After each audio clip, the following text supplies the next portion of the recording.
Eu sei que o tempo pode afastar a gente, mas se o tempo afastar a gente é porque o nosso amor é fraco demais. E amores fracos não merecem o meu tempo, não mais. Simplesmente eu sei que tudo que foi importante pra mim na minha vida se foi. Então me fez ser assim, dentro dessa armadura, dessa vida dura. Eu sou Indiana Jones, então sem aventura, porque só tinha conhecido gente louca. Tinha medo de um eu te amo sair da minha boca, até que um dia ele saiu. Eu gelei e te olhei e você disse eu também, e sorriu. Maluco o suficiente pra gostar de mim, corajoso o suficiente pra ir até o fim. Se eu tivesse te desenhado e te encomendado, teria feito exatamente assim. Ele me disse vai, eu disse já vou. Ele me disse volta, eu disse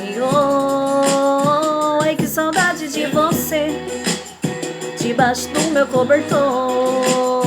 Ai, que saudade de você debaixo do meu cobertor. Eu sei que sobre nós tudo é sempre complicado, mas um dia vai se descomplicar, pode acreditar. Te dei meu coração, você cuidou tão bem, que agora quero entregar meu corpo pra você também. Hein? Me disse eu tô errado, mina, mas algo me diz que a nossa vibe combina. Eu tava ali procurando meu rumo pra seguir. Que bom quando eu te vi, tava tudo tão chato por aqui. Eterno nada é, posso dizer, mas eu vou fazer o possível pro nosso amor ser. Um dia a gente vai se ver bem velhinho pelo espelho e eu cantando outra música pra você. Pois quando a vida se entrega pra vida, a vida só nos devolve coisas boas. Ela me deu você e eu vi nessa corrida que você é só você, que pessoas são pessoas e